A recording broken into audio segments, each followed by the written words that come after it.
Olá, estamos iniciando mais um programa Conhecendo o Ministério Público. Desta vez, na cidade de Pelotas. Estamos no estúdio da TV UCPEL, a quem agradecemos essa oportunidade. Temos assistido estarrecidos o crescimento da violência contra os animais. Um caso que chamou a atenção e provocou indignação no mundo todo foi a morte filmada de um cão vira-lata na praia de Quintão. Enquanto o animal era executado a pauladas, os malfeitores riam do ato covarde. Pois no Congresso Nacional tramita um projeto de lei que visa excluir os animais domésticos e domesticados da proteção da lei dos crimes ambientais. Para falar sobre a crueldade aos animais, convidamos o promotor de justiça Jaime Schachtin, que possui um trabalho sobre o direito dos animais e atua na área do meio ambiente em Pelotas. Doutor Jaime, é um prazer tê-lo aqui conosco no programa. E de início eu lhe pergunto, esse projeto de lei que está no Congresso Nacional, qual a sua avaliação? Olha, Marco, esse projeto de lei é um desastre. É um desastre ético, é um desastre jurídico. E a fundamentação para a existência, né, para o telespectador entender, desde 1998, a Lei dos Crimes Ambientais considera crime maltratar um animal, seja esse animal silvestre, um animal doméstico, um animal domesticado. E esse projeto de lei que tramita no Congresso Nacional quer tirar a expressão domésticos e domesticados da lei, ou seja, não seria mais crime o ato de maus tratos contra esses animais.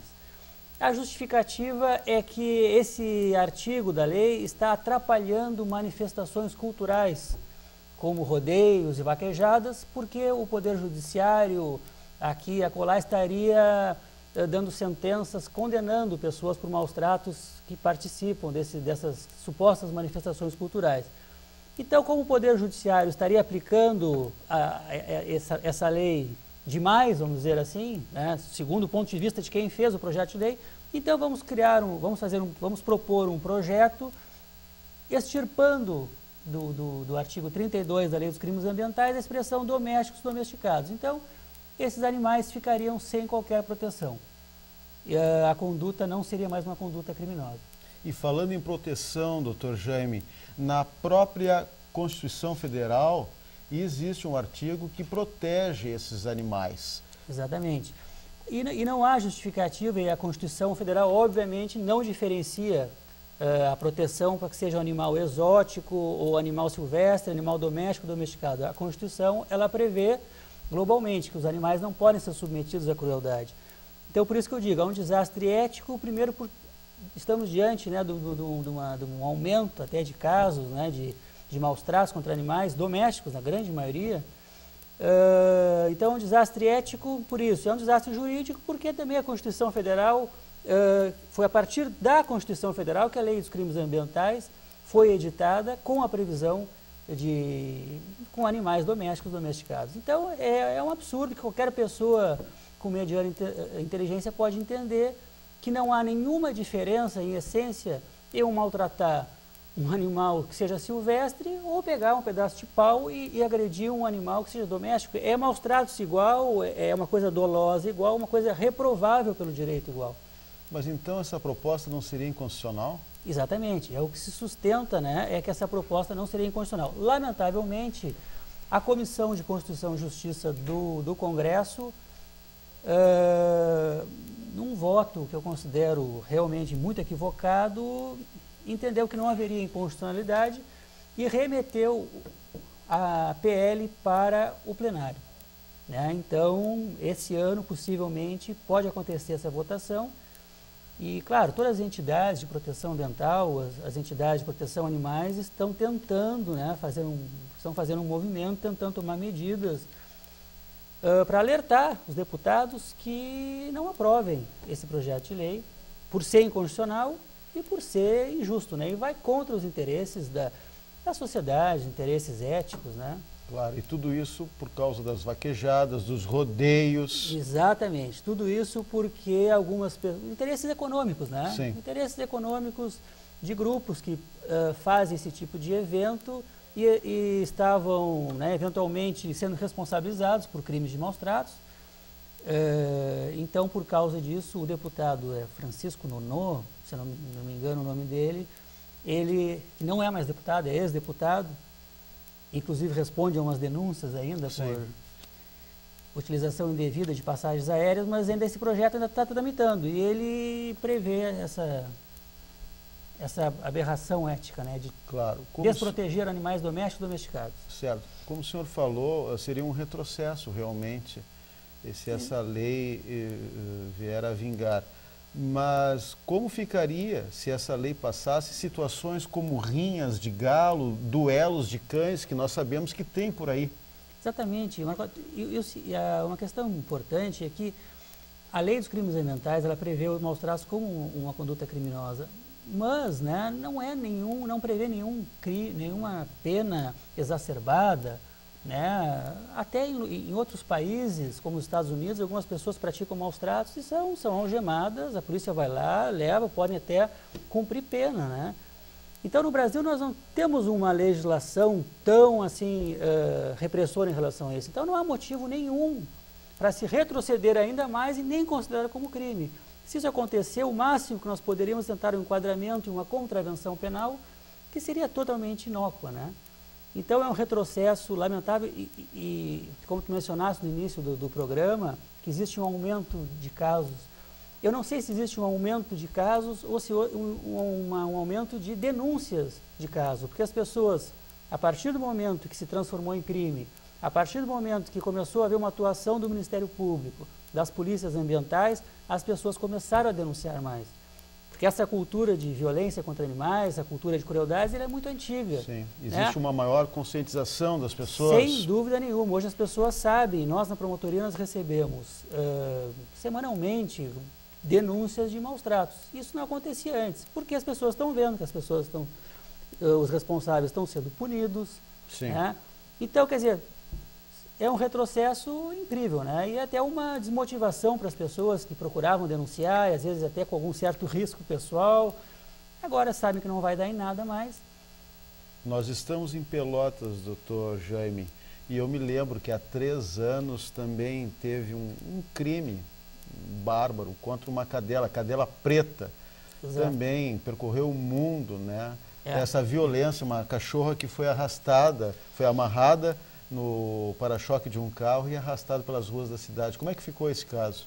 Exatamente, arrastada e estava prenha ainda, né? E pedaços da cadela e dos filhotes também, que estavam no seu ventre, né? Foram se espalhando, né? Bem, o principal acusado, né? Ele foi condenado pela justiça, definitivamente. Sim. O juiz, em primeiro grau, inclusive na sentença, queria que houvesse cumprimento de pena em cadeia, né? Sim. Mas, em segundo grau, a turma recursal manteve a condenação, mas tirou a prisão. Então, realmente houve a condenação. É como eu disse, não? Esse é o tipo de condenação que a nossa legislação permite, claro. Mas é melhor do que nada, não? E, ao mesmo tempo, a promotoria também ajuizou uma ação, né, contra essa pessoa, uma ação civil, postulando uma indenização pelo dano moral, coletivo, né, que causou uma conduta tão vil, cruel como essa. E essa ação ainda está tramitando. Claro. E esse caso recente da Praia de Quintão não estaria trazendo a banalização da violência, do modo como foi praticado essa violência contra esse cão que foi morto a pauladas? É o que nós comentamos há pouco, da banalização, mas também da uma herança cultural, e até diria religiosa também, né?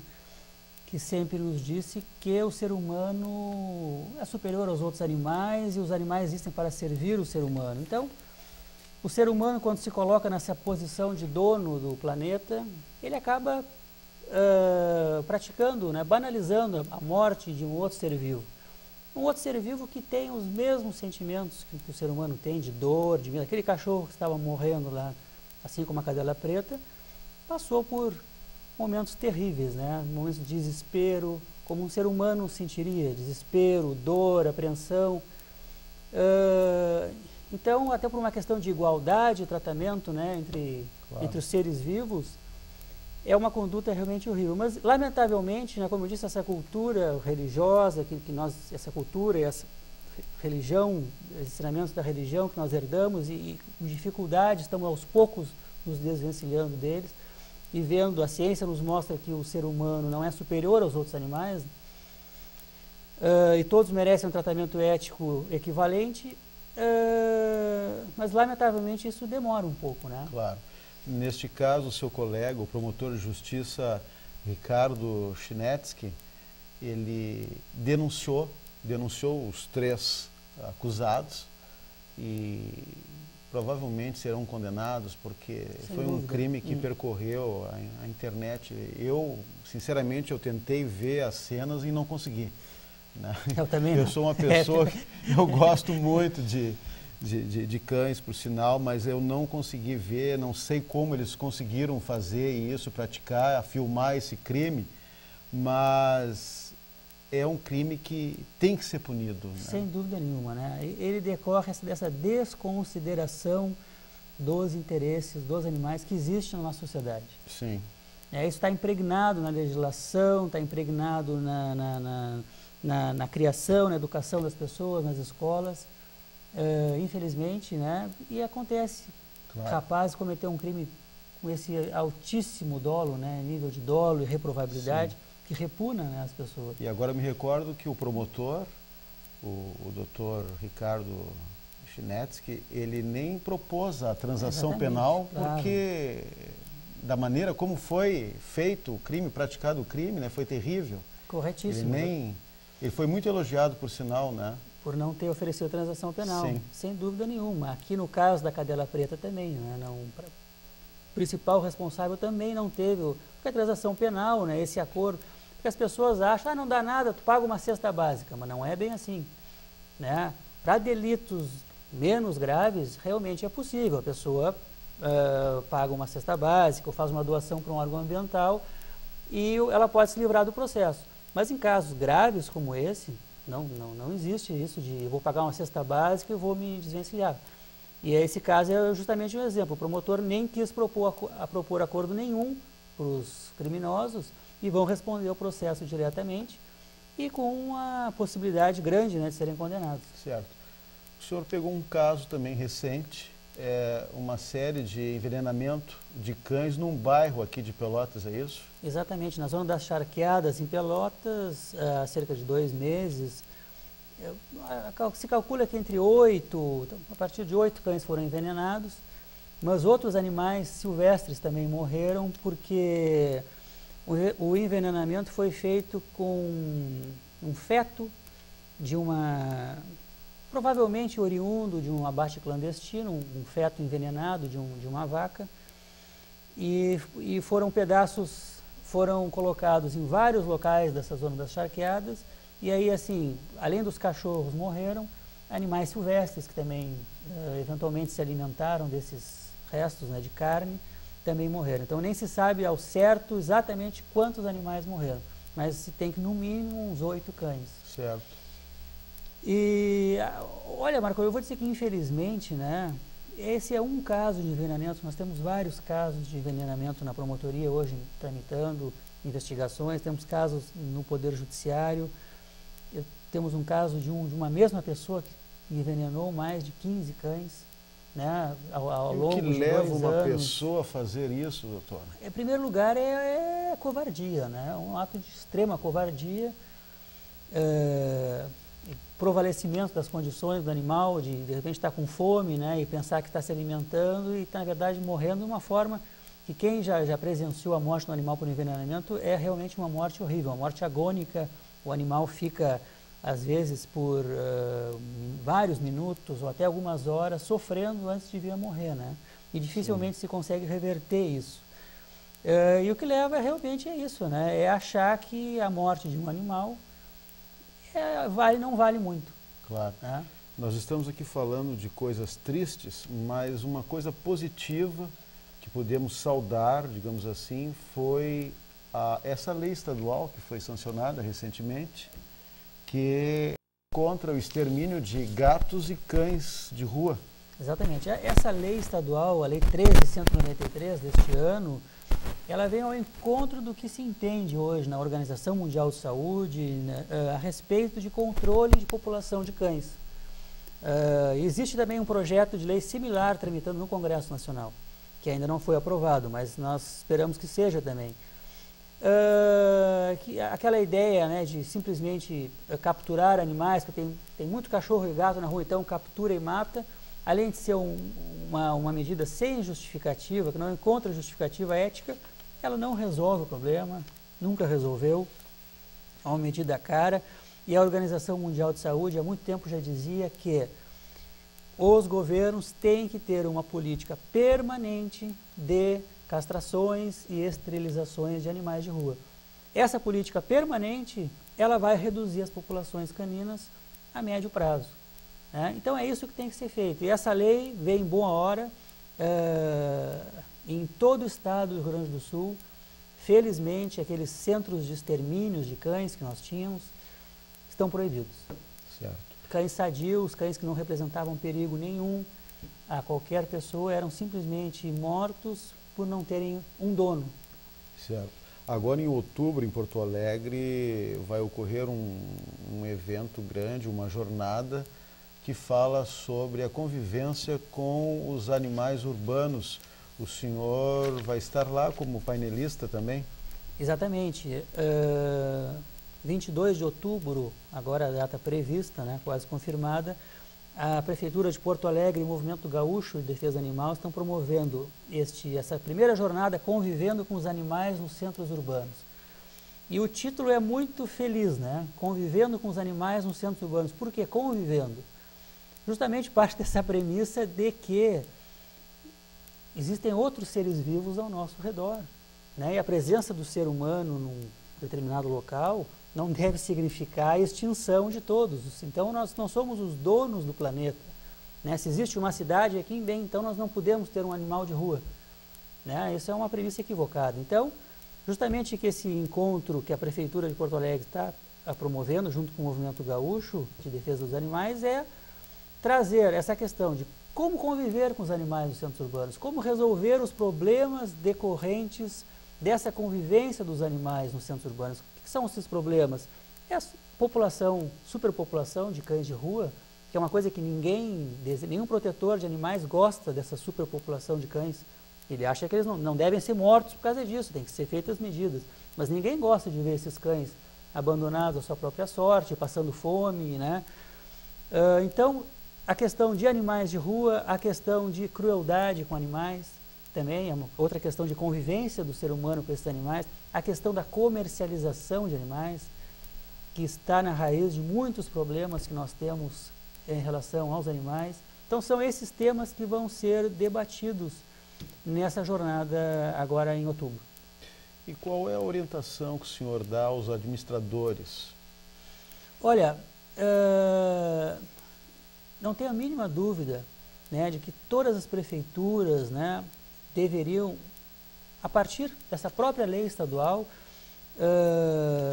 seguir as diretrizes que ela propõe para esse caso, né, e implementarem projetos de captura de animais, castração e depois devolução dos animais que são comunitários, porque na verdade uma grande parcela dos animais que nós vemos nas ruas, eles são animais comunitários, na verdade. Embora eles não tenham um dono, uma pessoa específica, mas eles são de determinado local, de determinada comunidade, onde alguém dá comida para eles, né? Eventualmente traz para dentro da sua casa, passar uma noite, depois ele sai para a rua. Então, temos esse tipo de animal. Então, as prefeituras têm que fazer um projeto, têm que fazer permanente, capturando os animais que são de rua, faz a castração, a esterilização, porque a procriação realmente é muito grande e isso prejudica qualquer programa de saúde que se coloque em relação às zoonoses. E depois tentar fazer a doação desses animais ou a devolução desses animais comunitários para o local onde eles estavam, né? Claro. E deixar, e a questão, E obviamente que existem também cães que são perigosos, cães que têm doenças infecto-contagiosas, isso tudo a lei prevê. Nesses casos a solução será outra, né? Mas a regra geral é essa, é diminuir a população de cães, né, no município através da esterilização permanente, paulatina dos cães e gatos. É claro. Nós assistimos muito nos Estados Unidos, por exemplo, e existe aquela polícia que defende os animais. Tá? Então, aquela patrulha vai até o bairro, até o apartamento, a casa, né, digamos assim, do malfeitor. Né? E aí lá vê as condições, recolhe o animal, a pessoa é presa ou paga uma multa. Isso não existe aqui, né? Poderia existir. Não, nós temos aqui em Pelotas, o centro de zoonose da prefeitura, e acredito que em outros municípios também tem, em Porto Alegre. Em caso de maus tratos, eles fazem uma notificação a essa pessoa, né? Podem denunciar a promotoria, né? E as providências aí vão ser tomadas. Mas realmente, aquela patrulha que existe em algumas cidades dos Estados Unidos, ela é sensacional, né? Porque ela promove, né, essa atuação direta na casa do infrator e protege o animal, vai para centros veterinários e aquela pessoa responde, né, imediatamente pelo que ele fez. Inclusive é levado para a delegacia de polícia em casos graves. Então realmente nós não chegamos a esse ponto ainda, né? Sim. Mas pelo menos já estamos saindo daquela prática tão atrasada, né, ineficaz, de ficar recolhendo alguns animais e exterminando sem motivo algum. Nós temos que torcer para que esse projeto não passe, porque seria um absurdo, porque só quem tem um cão, um gato, sabe o retorno que esse animal pode dar. Né? Inclusive esses animais que são levados até em hospitais, né, que ajudam no tratamento de doenças. Muitas pessoas não sabem disso, que aquele animal às vezes está na rua abandonado, mas que ele pode dar um retorno. Exatamente.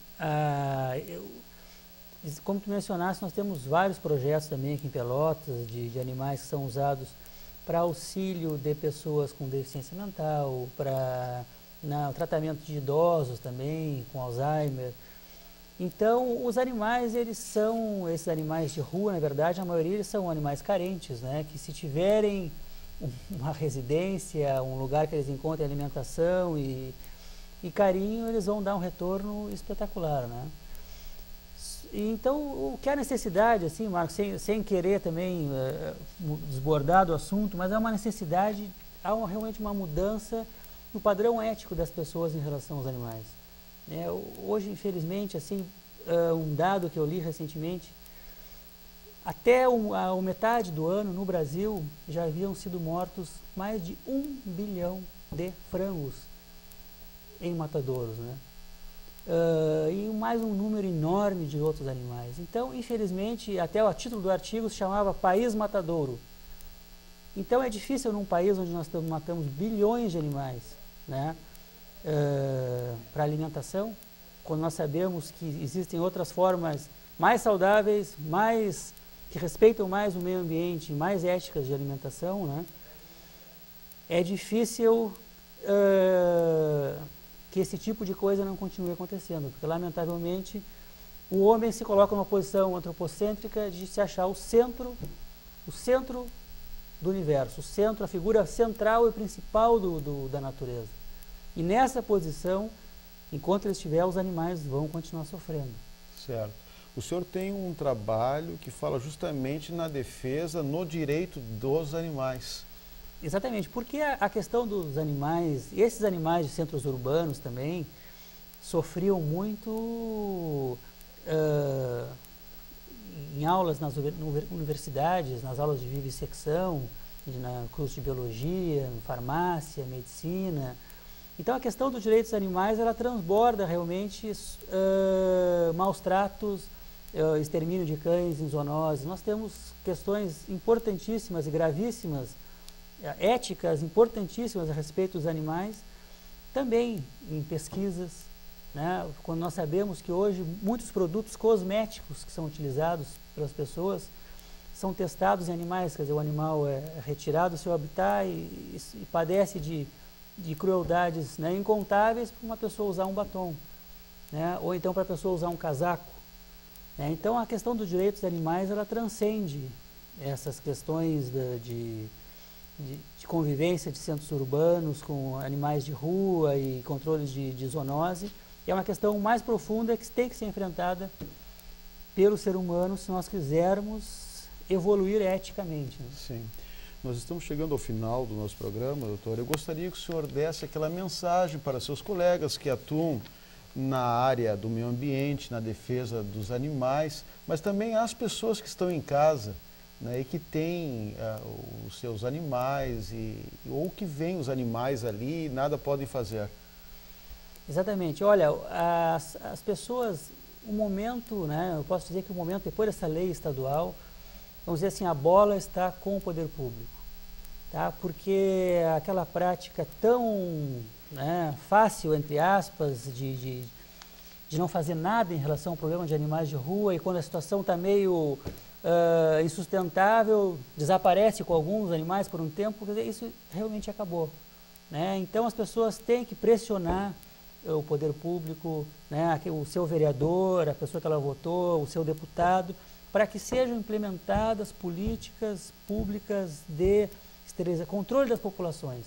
Sim. Controle das populações e também políticas públicas que deem um mínimo de assistência aos animais que sofrem maus tratos. E qualquer denúncia pode ser feita também ao Ministério Público. Exatamente, de maus tratos, aquela pessoa que verificar algum maltrato ao animal pode denunciar ao Ministério Público. Sem dúvida, por telefone, por e-mail, pessoalmente, nós recebemos denúncias e todos os casos são averiguados.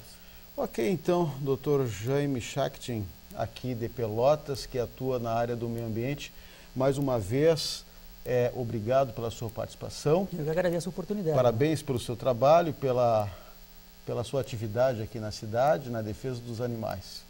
Nós vamos ficar por aqui e na próxima semana voltaremos com mais um assunto de interesse no Conhecendo o Ministério Público. Até lá!